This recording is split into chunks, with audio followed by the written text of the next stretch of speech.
Hey YouTubers, Mike Borders with the Mike Borders channel. Thank you for watching. Today we're talking garage door openers, and in the event that your remote is not opening nor closing your door, it's very possible that your lock mode is on. And in this video I want to show you how to properly disable your lock mode and hopefully get that remote working again, opening and closing that garage door. Inside the vehicle now, and we have a Chamberlain remote, and our garage door is currently open.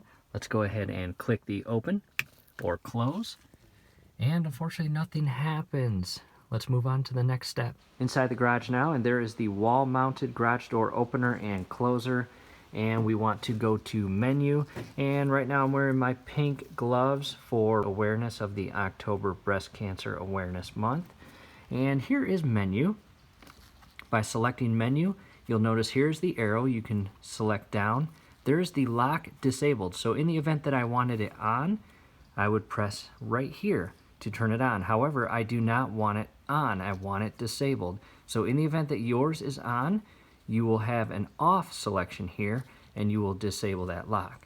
Let's go ahead and exit out here. In the event that you have a garage door mounted opener that has a blinking LED light here, all you're going to do to disable the lock is push and hold for about 3 to 5 seconds until that LED light no longer blinks. So at this point, let's go ahead and select the close and see if the garage door closes.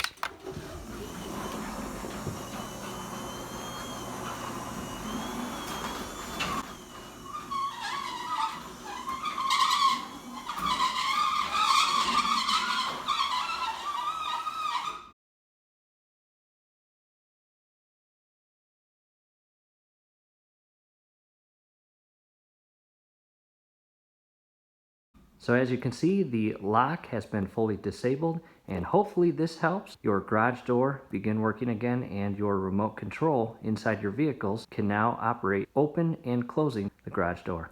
That's it, YouTubers. See a pretty quick, friendly DIY do-it-yourself project. Do us a favor, below the video you will see that thumbs up icon. Click on that, like the video, subscribe to the channel. Definitely go to your settings, turn on your YouTube notification bell. Once you do that, every video that we upload, you will be notified, you will be able to stay up to date with us, and that will be awesome. Thanks again for watching.